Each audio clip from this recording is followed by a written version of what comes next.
রাজ্য রাজনীতি বর্তমানে উত্তপ্ত হয়ে উঠেছে। যুবনেতা শাহজাহান ইসলামকে গ্রেপ্তারের দাবিতে সোমবার রাজধানীতে মিছিল করল বিজেপি।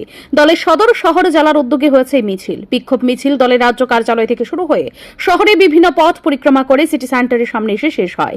এই মিছিলে পা মিলিয়েছেন দলের সদর শহর জেলা সভাপতি অসীম ভট্টাচার্য, বিধায়ক সুশান্ত দেব সহ দলের অন্যান্য নেতৃত্ব। এই মিছিল সম্পর্কে সদর শহর জেলা সভাপতি অসীম ভট্টাচার্য বলেন, রবিবার যুব কংগ্রেস নেতা শাহজাহান ইসলাম ফেসবুক লাইভে এসে রাজ্যের মুখ্যমন্ত্রী ডক্টর মানিক সাহাকে কটাক্ষ করে অশালীন ভাষায় গালাগাল করেছে।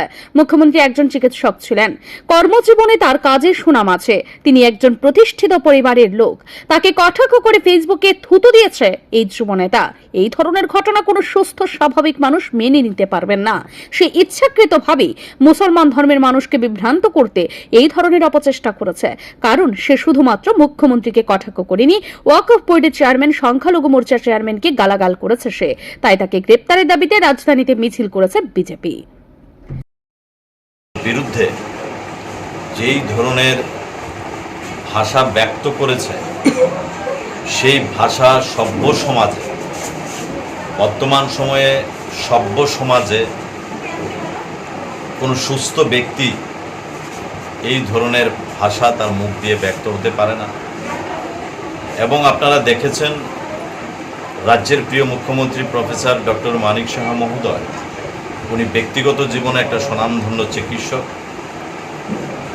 উনি ওনার কর্মজীবনে অনেক ছাপ রেখেছেন, কিন্তু রাজ্যের মাননীয় মুখ্যমন্ত্রীকে একজন ডাক্তার বলে যে ধরনের ব্যঙ্গ ভাষায় সে বক্তব্য রেখেছে এবং থুতু পর্যন্ত সে তার ফেসবুকের মধ্যে নিক্ষেপ করেছে, এবং আরক্ষা দপ্তরের কর্মী এবং তাদের পরিবার পরিজনদের নিয়েও যে ভাষা ব্যক্ত করেছে, তাতে আমরা রাজনৈতিক ব্যক্তি হিসেবে নয়, রাজ্যের প্রত্যেকটা মানুষ সেটা বুঝতে পেরেছে।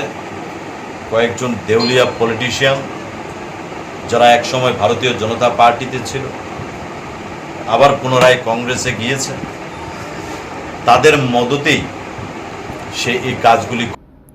বিজেপির মিছিলকে কেন্দ্র করে রাজধানীর পোস্ট অফিস চৌমুহনী স্থিত কংগ্রেস ভবনে যাতে কোনো ধরনের হামলা হুজ্জতি না হতে পারে, এর জন্য প্রদেশ কংগ্রেস ভবনে কড়া নিরাপত্তার ব্যবস্থা করা হয়েছে। ব্যুরো রিপোর্ট, ঋদ্ধি নেটওয়ার্ক।